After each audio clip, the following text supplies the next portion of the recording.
Makakapanayam natin ang senatorial aspirant number 38 sa balota. Number 1 sa resulta, Yun, oh. Dante Marcoleta. Ang ganda, magka-rhyme, ha? Oo. Number 38 sa balota. Number 1 sa resulta. Yun, ha? Sino yan? Kong- Dante Yan. Marcoleta. Yan. Kong, masayang umaga po. Masayang umaga sa inyong dalawa sa ating mga tagapakinig. Opo, naku, namiss namin kayo, Kong, ha? Bumati muna kayo sa ating mga kababayan. Talagang sabi nila, bakit hindi na nakakapanayam sa Net25 ang Kong Dante? Ano nang nangyari? Kong! Dapat pinapaliwanag nyo naman sa kanila para hindi nila ko hinahanap. Pagka kami nagpaliwanag, Kong, ayaw kami paniwalaan, eh. Kasi po, dahil sa election period ngayon, pinagbabawal po ng mga tumatakbong mga kandidato ay magra-radyo pa o mag-TTV. Pero pagka po kinakapanayam lang, nakagaya ng gustong mangyari nitong dalawang ginoong ito, ay papayagan naman po yan. Anyway, Kong, ang gusto naming ibigyan ng highlight sa aming palatuntunan ngayong umaga, ito pong binabanggit nyo, kasi narinig ko doon sa mga campaign sorties ninyo, ito palang pag pinagsama-sama yung apat ba o 5 ayuda, ay aabot... 5 yan. 5 pala, oh. Aabutin ng halos 200 bilyong piso.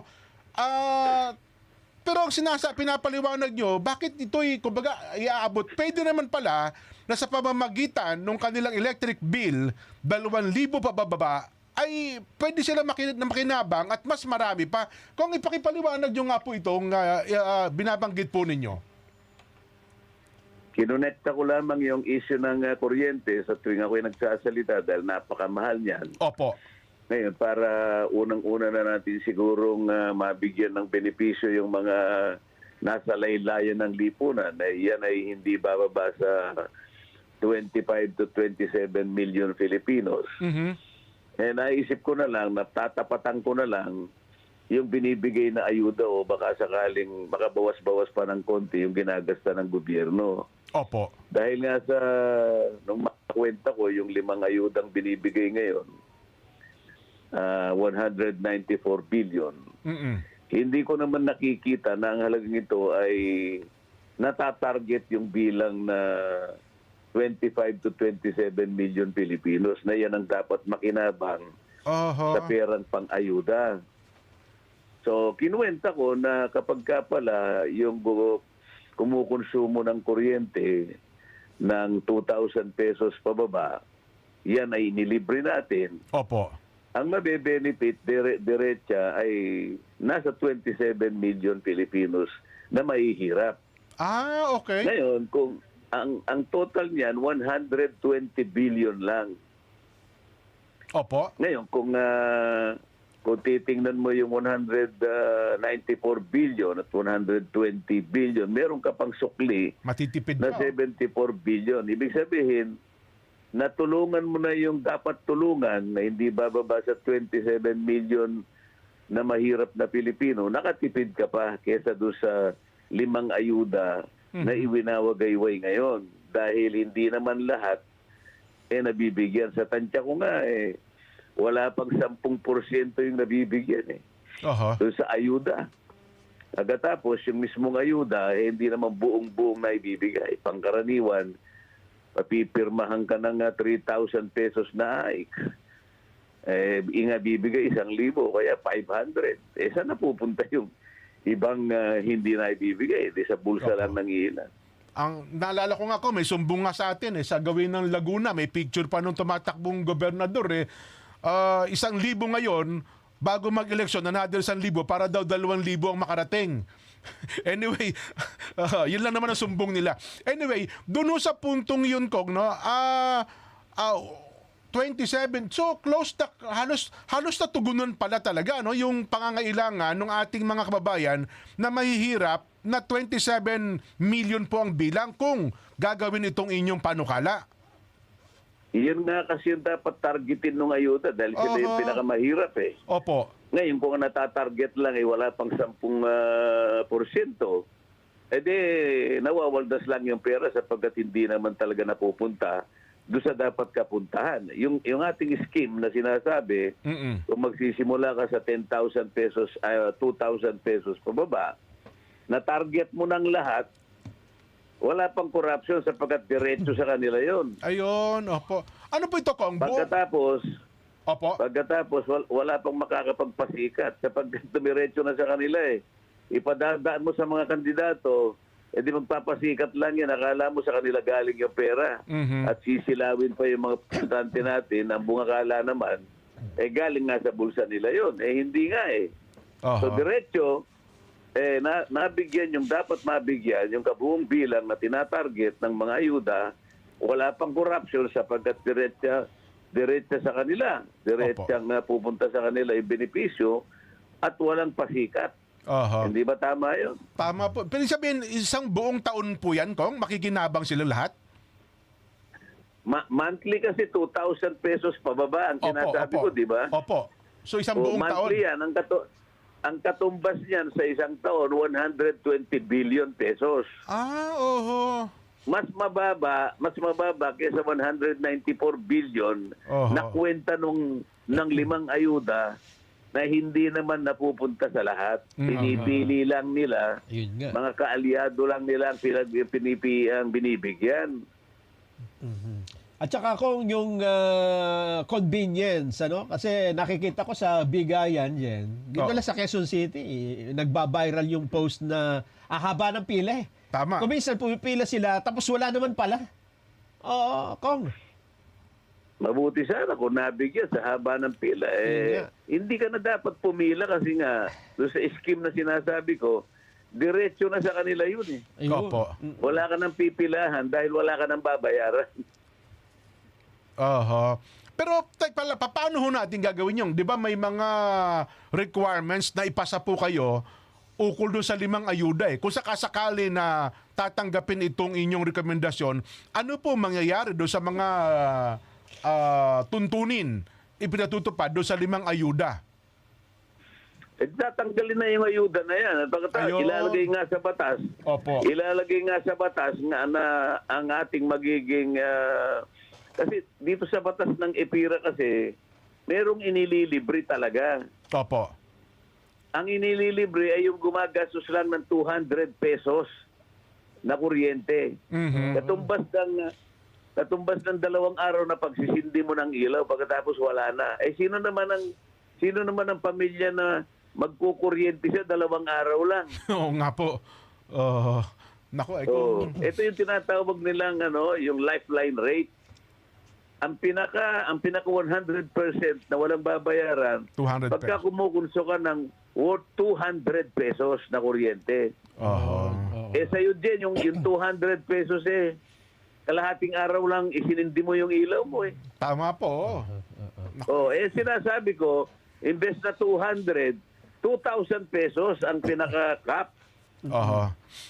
Bukod pa po ito sa talagang paraan para mapababa naman in general ang singil sa kuryente, Kong.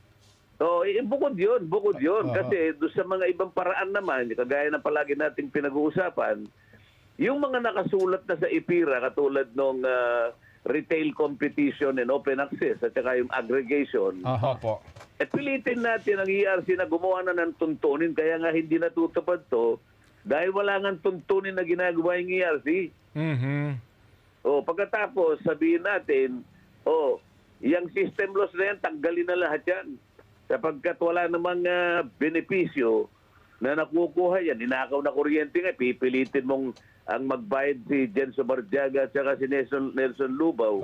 Wala naman siyang kinalamanan doon sa pagnanakaw ng kuryente. Bakit sila pipilitin mo magbayad yan? Anyway, Kong, ito ang tanong namin ngayon kung kayo ba'y nasa Senado na, kasi marami ho nangako dito dati hindi naman natuloy. Naalala ko pa isa, gusto ko, happy ka pero hindi naman po natuloy. Kung kayo ba'y nasa Senado, kumbaga, ito ho ba'y nakatatak sa bato na talaga ipupush po ninyo pag nasa Senado na po kayo?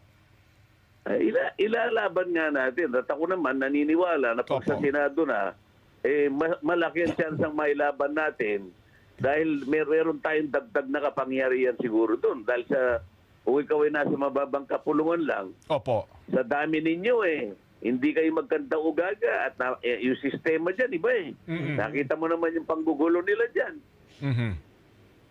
Nako, edi kumbaga bentaha pagka kayo po nasa Senado. Kaya ngayon nga po Kong ang Bentaha nga sapagkat halimbawa, makikiusap ako sa leadership kung sino man ang magiging leader sa Senado. opo.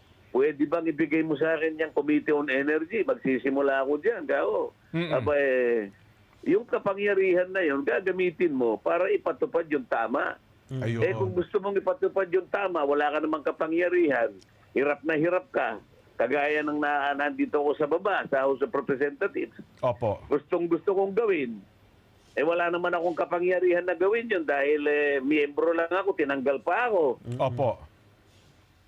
Aha. Anyway, Kong, yan ang gusto naming matanim at maiwan sa isipan ng ating mga kababayan. Ano po ang mensahe nyo ngayon sapagkat... Hingin muna tayong reaksyon dun sa bagong survey, Jen, na umaangat pumasok. siya. Tapos meron na lang, meron pang natitirang hindi yung aware. kanyang awareness ay 74%. May Mayroon 26% pa. 26% Samantalang yung ibang mga kandidato, 100% ay awareness. So parang wala nang ibubuga. No? pababa na ang kanilang trajectory ngayon. Ano po reaksyon nyo, Kong Dante, sa tumataas nyong rating? Nagpapasalamat ako dahil maraming naawa yata sa akin. At siguro sa awa na yon, baka napagtutuunan ako ng pansin. Aha. Kasi nga, kagaya na sinasabi ko sa iyo, with or without the survey, wala nang atrasan ito, hindi ba? Opo. Hindi naman kumo sinasabi nilang tumataas na tayo, akala mo yun na yung basihan. Hindi, kinakailangan kung ano yung inisip nating gawin, kung paano natin tinatrabaho ito, tutuloy-tuloy lang natin. Tama po, tama. No? Marami pa pong mga probinsya sa kaduluduluhan ko ang naghihintay sa inyo. Sabi nila, makita lang namin kayo ng personal talaga namang labis na po ang katuwaan sa kanila, Kong. Totoo yan, Jen. Alam mo, ang buong akala ko sa Ormoc City, walang nakakakilala sa akin. Sa layo na yon. Opo. Pinahinto ko yung sasakyan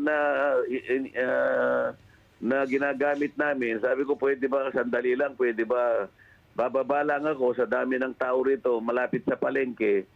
Kapag merong nakakilala sa akin kahit 3 lang, sinasabi ko baka tumatama yung sinasabi ni Nelson Lubao. Opo. Di bumaba nga ako. Pagbaba ko, sinalubog ka agad ako Aha. Sabi ko kila, pinasok ko na yung palengke. Maski palengke pa lang. Aha. Kasi ang nakala ko doon, kagaya na palagi nilang sinasabi, di ka naman kilala sinubukan ko talaga. Random yan, O random. yung layo ba naman na Sambuanga, Sibugay na yun Ay, opo. Pagbaba mo pa lang sa airport, talagang kinakawayan ka ng tao, hindi ba lalakas naman ang loob mo? Aha. Yun ang aking pinagbabatayan. Doon daw po sa Ormoc, akala kapatid kayo ni Richard Gomez, Kong Yan ang maski na sa pagkatapos tumuloy nga kami ng Cebu. Opo. Sana man lang kung merong lugar na talagang ipinagkibit-balikat, hindi.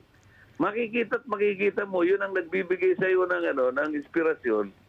Kahit na medyo alam mong medyo pagod ka na at kasi karaniwan napakainit. Opo. Mawawalan ka ng mawawalan ka ng pagod talaga pagka nakita mo yung mga tao nakangiti sa'yo at yung iba sumisigaw pa at kumakaway. Opo.